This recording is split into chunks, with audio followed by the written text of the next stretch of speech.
165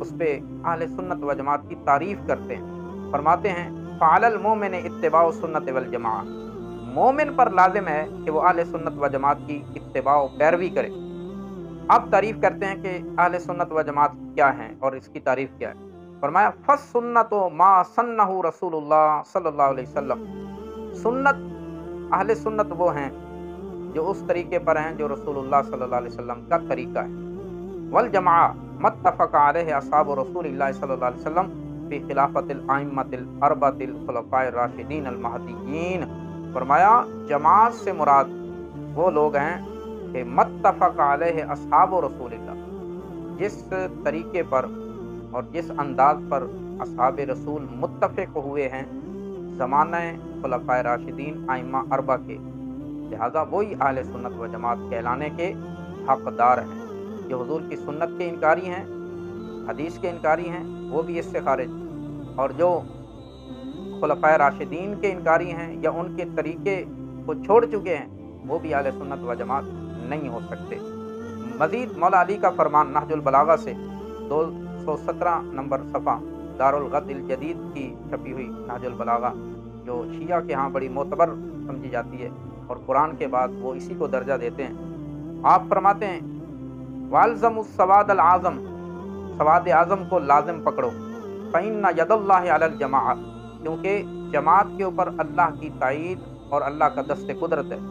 وإیاکم والفرقۃ، فرقے اور تفریق سے بچو، فإن الشاذ من الناس للشیطان کما ان الشاذ من الغنم للذئب، فرماتے ہیں جس طرح لوگوں سے پھوٹ کر علیحدہ ہو جانے والا وہ لوگوں شیطان کا جو ہے ہتھ کنڈا بن جاتا ہے، شیطان کا شکار ہو جاتا ہے، جس طرح کہ اگر کوئی بکری ریوڑ سے الگ ہو جائے تو وہ بھیڑیے کا شکار ہو جاتی ہے، اسی طرح جو شخص جماعت سے علیحدہ ہو جائے وہ شیطان کے چنگل میں آ جاتا ہے اور شیطان کا شکار ہو جاتا ہے۔ اس پر ایک اور حدیث سنن ابن ماجہ حدیث نمبر 788، رسول کریم صلی اللہ علیہ وسلم ارشاد فرماتے ہیں کہ ان امتی لا تجتمع علی ضلالۃ، میری امت کبھی بھی گمراہی پر مجتمع جمع نہیں ہو سکتی۔ فإذا رأیتم اختلافا، جب تم اختلاف دیکھو، فرقہ بازی دیکھو اور ہر طرف گروہ بندی دیکھو، فعلیکم بالسواد الاعظم، تو تم پر بڑی جماعت کی پیروی لازم ہے۔ اور بڑی جماعت کیا ہے؟ اہل السنت والجماعہ۔ یہ شروع سے لے کر آج تک یہی سواد اعظم رہے ہیں اور آج بھی اور انشاءاللہ قیامت تک یہی سواد اعظم ہے۔ اس کی پیروی رسول پاک صلی اللہ علیہ وسلم نے لازم قرار دیا۔ مزید اس کو میں واضح کرتا چلوں، اہل سنت و جماعت وہی ہیں ہندوستان پاکستان کے اندر جو حضرت امام ربانی مجدد الفسانی کے افکار کے پیروکار ہیں، جو شیخ محقق شیخ عبدالحق محدث دہلوی رحمۃ اللہ علیہ کے نظریات کے پیروکار ہیں، اور جو حضرت سراج الہند شاہ عبدالعزیز محدث دہلوی کے افکار و نظریات کی پیروی کرتے ہیں، اور جو اعلیٰ حضرت امام احمد رضا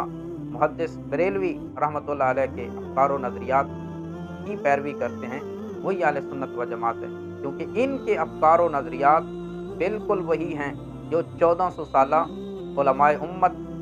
مجتہدین، فقہاء اور محدثین اور صوفیاء کرام کے افکار و نظریات ہیں۔ اور یہی افکار و نظریات شیخ عبد القادر جیلانی کے ہیں، حافظ بدر الدین عینی کے ہیں، اور حافظ ابن حجر عسقلانی کے ہیں، اور امام اعظم ابو حنیفہ کے ہیں، امام شافعی، امام احمد بن حنبل اور امام مالک کے ہیں، اور اوپر چلے جائیں تو یہی افکار و نظریات امام زین العابدین کے ہیں، اور یہی افکار و نظریات حضرت سیدنا امام علی مقام امام حسین کے ہیں۔ کیوں؟ یہاں پر میں ایک اور حوالہ دیتا چلوں، حضرت امام حسین رضی اللہ تعالیٰ عنہ نے میدان کربلا میں جب یزیدیوں اور کوفیوں کو آخری خطبہ ارشاد فرمایا تو وہاں یہ جملہ بھی ارشاد فرمایا، الکامل ابن اسیر کے اندر یہ چیز موجود ہے جو آپ نے آخری خطبہ ارشاد فرمایا، جلد نمبر 3 صفحہ نمبر 419، الکامل ابن اسیر جزری کی جو بیروت سے چھپی ہے۔ فرمایا اولم یبلغکم قول مستفید ان رسول اللہ صلی اللہ علیہ وسلم قال لی ولعقی، کیا تمہیں حضور علیہ الصلوۃ والسلام کا